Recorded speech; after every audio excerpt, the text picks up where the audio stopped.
भूतिया घाटी। रात का समय था। आसमान में बादल छाए हुए थे और चांद की रोशनी मुश्किल से धरती तक पहुंच पा रही थी। राजू, जो पिछले 10 सालों से ट्रक चला रहा था, एक लंबे सफर पर निकला था। उसे एक कस्बे से दूसरे कस्बे तक सामान पहुंचाना था।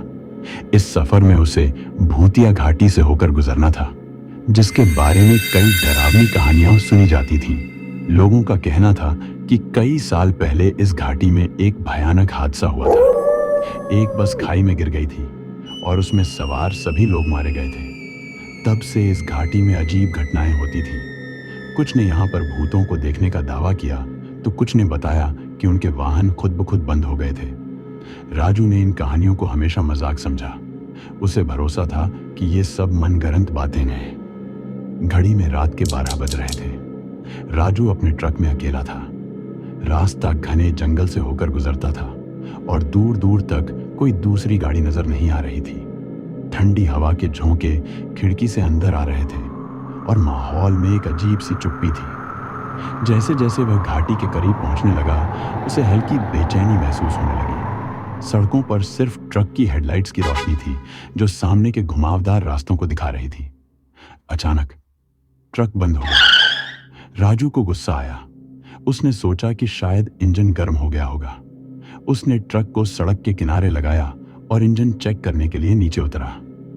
बाहर की हवा बेहद ठंडी थी और चारों तरफ सन्नाटा पसरा हुआ था। रहस्यमयी महिला का आना। इंजन की जांच करते हुए राजू को अपने पीछे किसी के चलने की आहट सुनाई दी। उसने तुरंत पीछे मुड़कर देखा। वहां कोई नहीं था। उसने सोचा कि शायद यह उसका वहम होगा। जैसे ही वह ट्रक के नीचे झुककर इंजन देखने लगा, उसे अपने पीछे किसी के खड़े होने का एहसास हुआ। उसने झटके से ऊपर देखा। सफेद साड़ी पहने एक महिला खड़ी थी। उसकी लंबी काली बालियां उसके चेहरे को ढक रही थीं और उसकी आंखें अजीब तरीके से चमक रही थीं। भैया, क्या आप मुझे लिफ्ट देंगे? महिला की आवाज ठंडी और सपाट थी। राजू को ऐसा लगा जैसे उसका शरीर जम गया हो। उसकी जुबान लड़खड़ाई। यह जंगल में आप क्या कर रही हैं? महिला ने कोई जवाब नहीं दिया। वह बस उसे घूरती रही। राजू ने तुरंत गाड़ी की ओर दौड़ लगाई और दरवाजा बंद कर लिया। लेकिन जैसे ही उसने दरवाजा बंद किया, उसे ट्रक के अंदर किसी के बैठने की आवाज सुनाई दी। भूतिया घटनाएं शुरू होती हैं। राजू ने हिम्मत करके पीछे मुड़कर देखा। ट्रक खाली था। उसका दिमाग चकरा गया। उसे यकीन नहीं हो रहा था कि आखिर यह सब हो क्या रहा है। उसी वक्त ट्रक का हॉर्न अपने आप बजने लगा। उसकी तेज आवाज से राजू डर गया। उसने ट्रक स्टार्ट करने की कोशिश की, लेकिन गाड़ी स्टार्ट नहीं हुई। तभी अचानक महिला ट्रक के सामने खड़ी हो गई। उसने अपनी काली आंखों से राजू को घूरा और धीरे धीरे मुस्कुराने लगी। घाटी का खौफनाक रहस्य। महिला ने अपनी जगह से हिलना शुरू किया, लेकिन वह चल नहीं रही थी, बल्कि हवा में तैर रही थी। राजू को महसूस हुआ कि वह अपने शरीर को हिलाने में असमर्थ है। महिला ने कहा, तुम्हें पता है इस घाटी में आने वाले लोग वापस क्यों नहीं लौटते? राजू ने घबराकर पूछा, तुम कौन हो? मुझे जाने दो। महिला हंसी और कहा, मैं उन लोगों में से हूं जो इस घाटी में मारे गए थे। अब तुम भी यहीं रुकने वाले हो। राजू को याद आया कि उसने इस जगह के बारे में सुना था। यह वही महिला थी जो बस हादसे में मरी थी। अंतिम संघर्ष। राजू ने अपनी पूरी ताकत लगाई और ट्रक स्टार्ट करने की कोशिश की। इस बार ट्रक स्टार्ट हो गया। उसने ट्रक को फुल स्पीड में चलाया और महिला को पीछे छोड़ने की कोशिश की। लेकिन जैसे ही वह घाटी से बाहर निकलने लगा, उसे ट्रक में एक बच्चे के रोने की आवाज सुनाई दी। वह रियर व्यू मिरर में देखता है और पाता है कि पीछे की सीट पर वही महिला बैठी है। महिला ने कहा, तुम भाग नहीं सकते। यह घाटी तुम्हें नहीं छोड़ेगी। राजू ने डर के मारे अपनी आंखें बंद कर लीं और भगवान का नाम लेने लगा। कहानी का ट्विस्ट। अचानक ट्रक ने एक झटका खाया और राजू ने अपनी आंखें खोली। वह हाईवे पर था। घाटी कहीं पीछे छूट चुकी थी। राजू को समझ नहीं आ रहा था कि यह सब एक सपना था या हकीकत। लेकिन जब उसने अपने ट्रक के अंदर देखा तो उसे पिछली सीट पर एक पुरानी सफेद साड़ी मिली।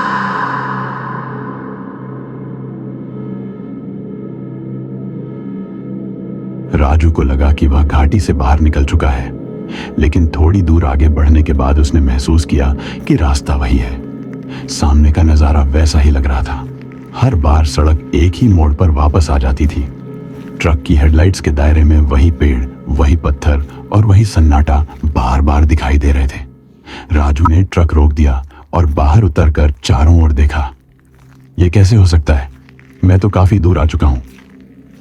जैसे ही उसने ट्रक की ओर वापस देखा, ट्रक के शीशे में सफेद साड़ी वाली वही महिला खड़ी नजर आई। उसकी मुस्कान अब पहले से ज्यादा खौफनाक थी। तुम यहां से जा नहीं सकते, महिला की गूंजती हुई आवाज चारों ओर फैल गई। रात का खौफ। राजू ने घबराकर ट्रक के दरवाजे खोले और अंदर जाकर बैठ गया। उसने इंजन स्टार्ट किया और ट्रक को पूरी रफ्तार से भगाने की कोशिश की, लेकिन इस बार ट्रक के भीतर अजीब घटनाएं होने लगी। डैशबोर्ड पर खून के धब्बे। अचानक डैशबोर्ड पर खून के निशान उभरने लगे। राजू ने उन्हें पोंछने की कोशिश की, लेकिन वे और फैलने लगे। स्टीयरिंग पर हाथों के निशान। स्टीयरिंग व्हील पर काले जले हुए हाथों के निशान उभर आए। ऐसा लगा जैसे कोई अदृश्य शक्ति ट्रक को घुमा रही हो। खिड़कियों पर दस्तक। बाहर कोई लगातार खिड़कियों पर दस्तक दे रहा था। राजू ने हिम्मत करके खिड़की से झांक कर देखा तो सफेद साड़ी में कई महिलाएं खड़ी थीं। उनके चेहरे विकृत थे और उनकी आंखों से खून टपक रहा था। राजू की सांसें तेज हो गईं। उसने भगवान का नाम लेकर ट्रक भगाना शुरू किया। एक अनजान यात्री। कुछ दूर जाने के बाद अचानक सड़क के किनारे खड़ा एक आदमी ट्रक को हाथ देकर रुकने का इशारा करने लगा। आदमी की हालत बहुत खराब थी। उसके कपड़े फटे हुए थे और वह मदद के लिए चिल्ला रहा था। राजू ने ट्रक रोक दिया। भाई साहब, मुझे इस जंगल से बाहर निकाल दीजिए, यह जगह बहुत खतरनाक है, उस आदमी ने कहा। राजू ने बिना कुछ सोचे समझे उसे ट्रक में बैठा लिया। आदमी के बैठते ही राजू ने पूछा, आप यहां क्या कर रहे हैं? आदमी ने कांपते हुए जवाब दिया, मैं भी एक ट्रक ड्राइवर हूं। मेरी गाड़ी 3 दिन पहले यहां बंद हो गई थी, तब से मैं फंसा हुआ हूं। राजू को उसकी बात सुनकर झटका लगा। 3 दिन? लेकिन तुम अभी तक जिंदा कैसे हो? आदमी ने कोई जवाब नहीं दिया। उसने सिर्फ राजू की ओर देखा। उसकी आंखें पूरी तरह काली थीं। भूतिया सवारी। राजू ने अचानक ब्रेक मारे और ट्रक झटके से रुक गया। उसने पीछे मुड़कर देखा, लेकिन ट्रक के अंदर अब वह आदमी नहीं था। यह सब क्या हो रहा है? राजू ने अपने माथे पर बह रहे पसीने को पोंछते हुए कहा। तभी ट्रक का इंजन खुद ब खुद चालू हो गया। स्टीयरिंग ने अपने आप घूमना शुरू कर दिया और ट्रक तेजी से घाटी की गहराई में जाने लगा। राजू ने ब्रेक दबाने की कोशिश की, लेकिन ब्रेक ने काम करना बंद कर दिया। ट्रक के अंदर एक भयानक हंसी गूंजने लगी। यह वही महिला थी। खाई का अंत। ट्रक सीधे एक खाई की ओर बढ़ रहा था। राजू ने पूरी ताकत लगाकर ट्रक का दरवाजा खोला और छलांग लगा दी। वह एक बड़े पत्थर से टकराकर बेहोश हो गया। जब उसे होश आया तो उसने खुद को घाटी के उसी पुराने मोड़ पर पाया। ट्रक गायब था। राजू ने अपनी जेब से मोबाइल निकाला, लेकिन नेटवर्क नहीं था। तभी उसे एक दूर से किसी बच्चे के रोने की आवाज सुनाई दी। वह आवाज धीरे धीरे करीब आती गई। राजू ने अपने चारों ओर देखा, लेकिन कुछ दिखाई नहीं दिया। अब तुम यहां से कभी बाहर नहीं जा सकते, किसी ने उसके कान में फुसफुसाकर कहा। भूतों की दुनिया में फंसा। राजू ने जंगल से भागने की कोशिश की। वह पेड़ों के बीच दौड़ता रहा, लेकिन हर बार वह उसी मोड़ पर वापस आ जाता था। वह चिल्लाया, मुझे जाने दो, मैंने तुम्हारा क्या बिगाड़ा है? तभी सफेद साड़ी वाली महिला फिर से उसके सामने आ गई। यह जगह उन लोगों के लिए है जो अपने पापों से भागते हैं। अब तुम भी इस घाटी का हिस्सा हो। महिला के साथ अचानक कई और आत्माएं प्रकट हो गईं। वे सभी एक अजीब सी प्राचीन भाषा में कुछ बड़बड़ा रही थीं। राजू ने अपने कान ढक लिए, लेकिन वह आवाज उसके दिमाग में गूंजती रही। कहानी का अंत या एक नई शुरुआत? सुबह का उजाला फैलने लगा। राजू ने देखा कि वह जंगल के बाहर एक सड़क के किनारे पड़ा हुआ था।